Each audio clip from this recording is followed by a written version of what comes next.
Greetings and welcome in everyone, my name is Dominic and today you're tuning in to The Comic Book Report, where we review comic books and graphic novels so you can get an idea of what to read. And today I've prepared another quick list video for all of you. If you've missed out, recently I talked about 5 Marvel comics that I thought would make great MCU movies or projects.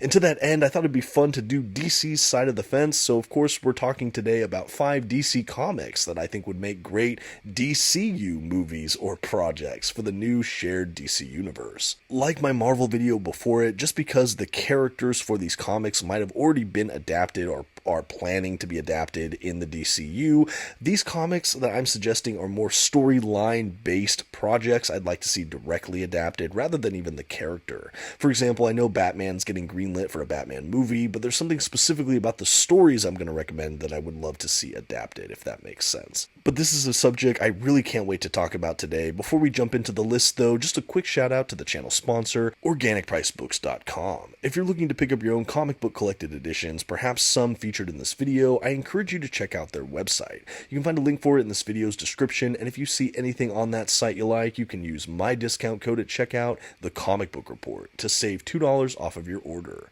Please note if you use my affiliate link or code to make a purchase, I will earn a small commission, but it's a fantastic way to support the channel. Thank you for considering. Now let's get started with this DC Comics list. Kicking off our list today, we're going to go ahead and start with Batman by Scott Snyder and Greg Capullo. To showcase that incredible run, I do have the Omnibus Volume 1 of their time on the book.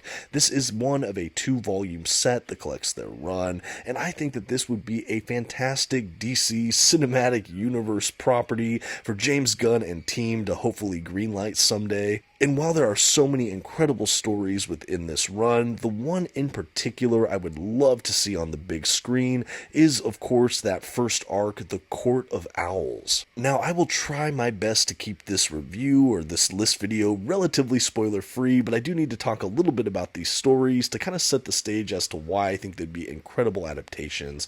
And so to this end, The Court of Owls, for those that don't know, was the first story arc in this Batman run, which was the first arc for Batman in the New 52, which was a period in DC Comics immediately after the Flashpoint event, which kind of gave a soft reboot to their entire universe, where they played fast and loose with their older continuity. They began all of their series with a new issue 1 as a kind of on-ramp and bridge for new and returning comic book fans, honestly. I know this time alienated some long-term kind of legacy DC Comics fans, but for someone like me who was caught up in the New 52, I always have a huge soft spot for this period, and I think that that first story here, The Court of Owls, is one of the strongest single Batman story arcs I've ever read. Essentially, the story for The Court of Owls is that within Gotham City, there's almost kind of an urban legend or piece of folklore that there's this ruling council or group called the Court of Owls that basically puppet master things behind the scenes of Gotham and kind of orchestrate the way things work out or what happens to certain people in Gotham. It's all kind of taken care of by the court. There's even a really creepy and insidious nursery rhyme about this urban legend, but Batman has long since believed it to be just kind of an urban myth, something that's not true. But his life is essentially shattered when he realizes this group does exist, and now they're gunning for Batman as he's trying to kind of unravel the identities and who this group is, their legacy in Gotham City. We have him so alienated, feeling like this city that he so identifies with as his own feels so alien and just is not him anymore. It's someone else's. It's the courts, and he gets embroiled in this kind of deep psychological thriller, and I absolutely love it. I think it really upends Batman's confidence level. It completely rewrites how I feel about Gotham City and their origins, or its origins, I should say, and I just love this story. I think it's so compelling. Of course, it's partially compelling because of the great art from Greg Capullo, and I understand in a live-action medium, you probably can't capture that aspect of it, but you can still take notes from what Capullo presented here, and I think you'd have a really rich, psychologically dense Batman movie on your hands. That's why I think The Court of Owls from this run would make a great DCU project. Next up on my DCU recommendation list, we're going to be looking at Harleen by Stepan Sejic from DC Comics Black Label. Now, this is a title I reviewed on the channel some time ago after having it recommended by a lot of people online, and wow, is this a showstopper of a work. In fact, I think it is my single favorite piece of Harley Quinn anything I've encountered in any medium. On one level, it is really just a Harley Quinn origin story, how Harleen Quinzel, or Dr. Harleen Quinzel, becomes the Harlequin, Harley Quinn, this mischievous kind of anti-hero or villain, depending on when you're reading her. But what we have in the pages of Harleen is a tight psychodrama of a series. I don't even know how to describe it. It almost has a vibe of like a romantic Silence of the Lambs kind of feel. That sounds like such a weird thing to say, but there's something about it that is so twisted and dark and philosophically or psychologically complex, and I just really love the way it was handled. We have Harleen just kind of unraveling as in Arkham Asylum she starts seeing the Joker as a patient. She becomes enamored with this client, and ultimately she finds herself disillusioned with Batman and the rest of Gotham City in favor of the Clown Prince of Crime, and she slowly begins to let herself accept and unravel and become something different than she was before, or perhaps just really mature or graduate into what she was always meant to be. I really enjoyed this story. I think the art from Sejic is absolutely gorgeous here. The character models have a realism to them that just really make every little emotion and nuance just pack a huge punch. We also go into some interesting kind of subconscious dream states or visions throughout this that I think are really, really just immersive and gripping. And I think if this was adapted on the big screen, you'd have one of the most character-driven portrayals of Harley Quinn we've ever seen. We kind of forego some of the quippy humor of Harley Quinn. You do have inklings of that here, but this really goes into a grounded character study on how a person like Harley Quinn could ever come to exist in the first place. And I think if you want to build a franchise around Harley Quinn, this might be one of the best ways to do it. Like I said, this was one of my favorite pieces I've ever read, and perhaps James Gunn and team over at the DCU don't want to really delve into more origin story based pieces. I really can't say, but I would make the argument that for Harley Quinn in particular, this could really be a heavy hitter. I also personally think that this is a story that could be done on a very inexpensive budget, as most of the storytelling happens in kind of her apartment in Arkham Asylum, like these kind of smaller set pieces that again go into just like a bigger kind of character driven set of circumstances. You know, you probably would have to use some special or visual effects for kind of the dream sequences, but I just think that it could be such a fantastic adaptation.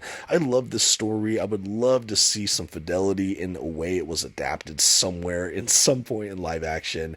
I know it's probably a dream, but this one definitely gets my recommendation. Okay, moving on for this DCU recommendation list, this would be a property I would love to see on the big screen as well. Of course, I'm talking about my man Nightwing. This is Nightwing, A Night in Blüdhaven Compendium Volume 1 from DC Comics. This collects his first solo miniseries along with the beginnings of the Chuck Dixon era on Nightwing. While Nightwing as a character existed before, of course, in the person of Dick Grayson's Robin for Batman and Robin for so very long, and we even actually had his Nightwing persona introduced in the pages of the Teen Titans, so this isn't the first foray into even Nightwing specifically, but this is the beginnings of his solo series era, and this is really where he comes into his own in my mind. This is where he takes on, not the mantle of Nightwing, but takes on the responsibility of what that means, being set apart from a team, being set apart from Batman, and really just standing on his own 2 feet. We also have him adopting a sister city of Gotham in Blüdhaven, which is kind of an even more unstable, kind of ghettoized Gotham City, I would say.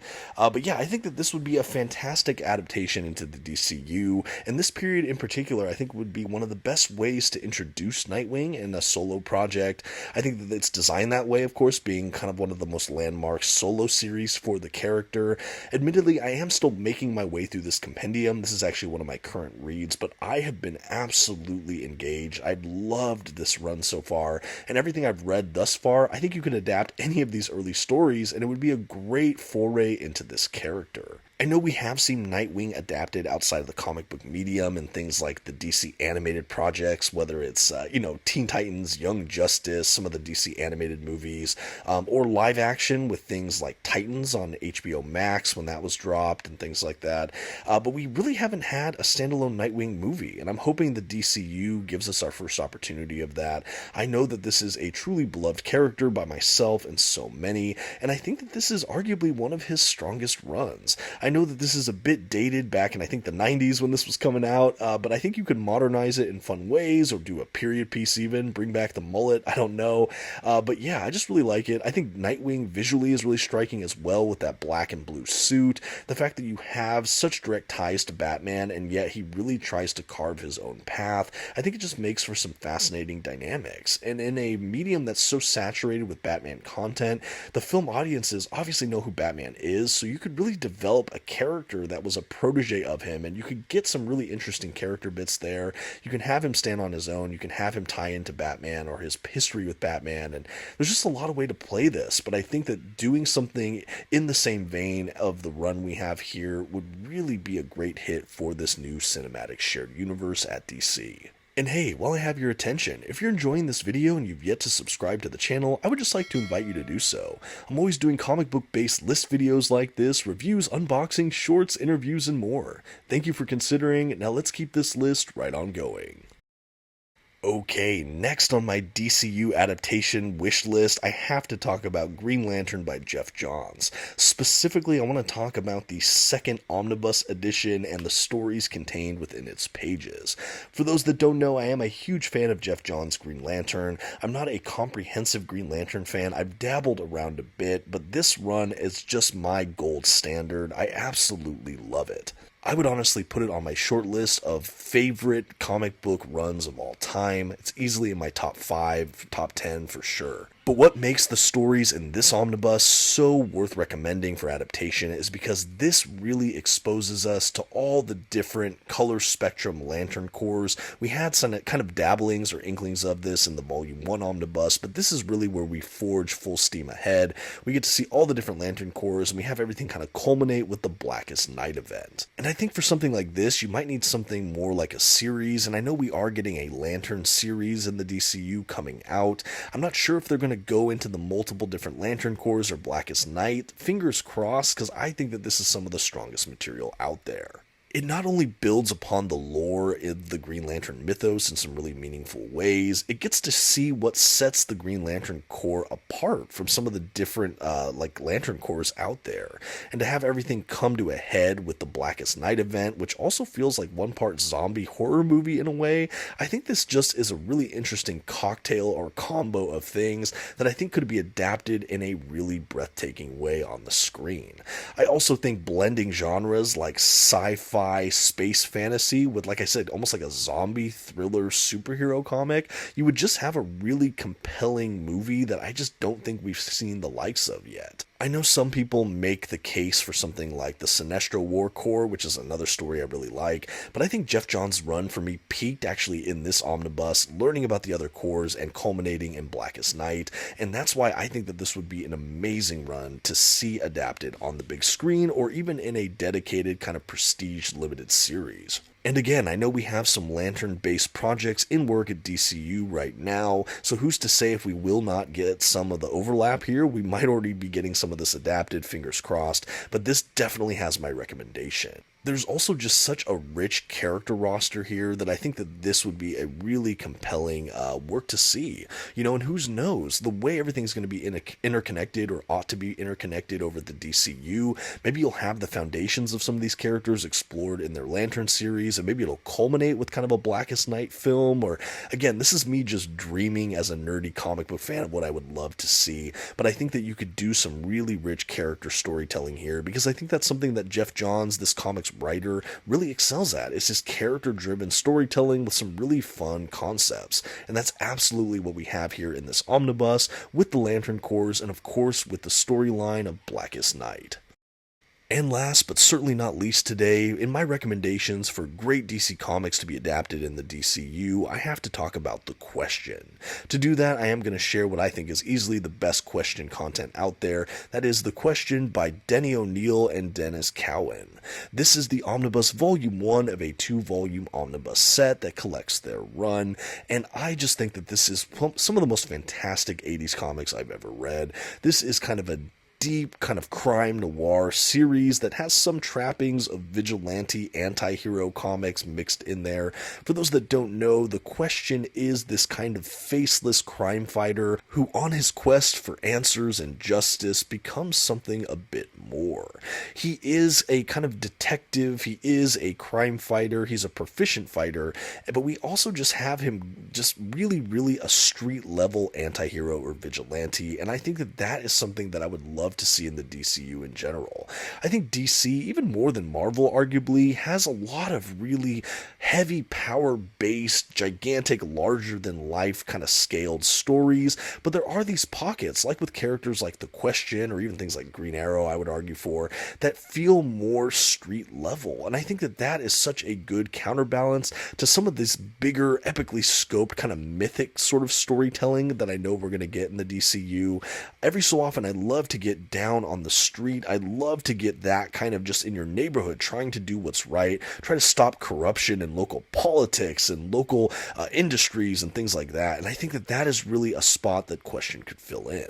He also dovetails well with kind of the broader DC universe, so there's ways I could see him consulting with Batman or the Justice League or some of these other groups, but he could absolutely stand alone by himself. I don't know if this would be best adapted in a film series, or like kind of prestige streaming series or something, but I think you could absolutely get some great storytelling here with Vic Sage's Question. Now, admittedly, this comic is a bit more mature audience in mind kind of storytelling. It's a bit more graphic, brutal, more mature themes, and I think that when you have it adapted, you could do something similar where it is more adult, kind of crime oriented. Again, I think that this would add a really unique layer to a DC's shared universe. I think it would make the universe feel a bit broader and more dynamic, especially with a lot more of the tights and flights kind of superheroics I know we're going to see coming from DCU, and believe me, I love that as well, but I think having some variety in a shared universe would really help it go far, and that's why I do think that this would be such an incredible choice.